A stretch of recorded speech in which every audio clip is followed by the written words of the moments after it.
Friends ये देखिए, ये हम काट रहे केक वीआईपी सा वैलेंटाइन डे का समझ लें, या हमारे मियाँ की सालगिरह का समझ लें, किसी का भी समझ लें।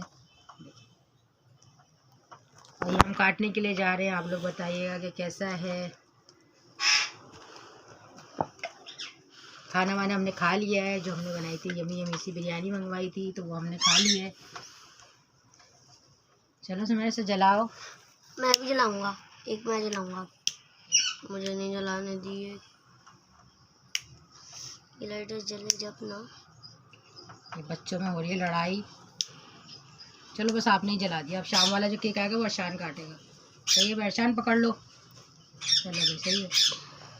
Happy birthday to you, happy birthday और हैप्पी वैलेंटाइन डे। एक केक हमारा आएगा शाम में, एक केक आएगा शाम में। भूख मार दूं क्या?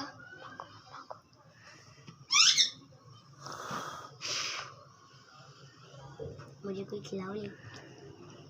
गाइस आप कमेंट्स में माशाल्लाह जरूर लिखिएगा। अरे बाबा को तो खिलाओ मेरे, जिसकी सालगिरह है। बच्चे सोच रहे पहले हमें खिला दो, हमें खिला दो। हमारे मियाँ की सालगिरह तो अपने मियाँ को ना खिलाओ।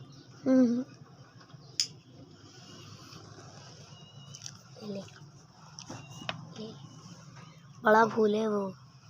लो बेशान, बच्चों को केक की इतनी वो हो गई है कि जिसको भी केक खिलानी है वो कह रहा पूरा हम ही खा लें। ये जला, ये जा रहा है शहजीन फातिमा के लिए जो बना रही है वीडियो। ये जल जाएगा, ये सुमेर अहमद के लिए। ये देखो पीछे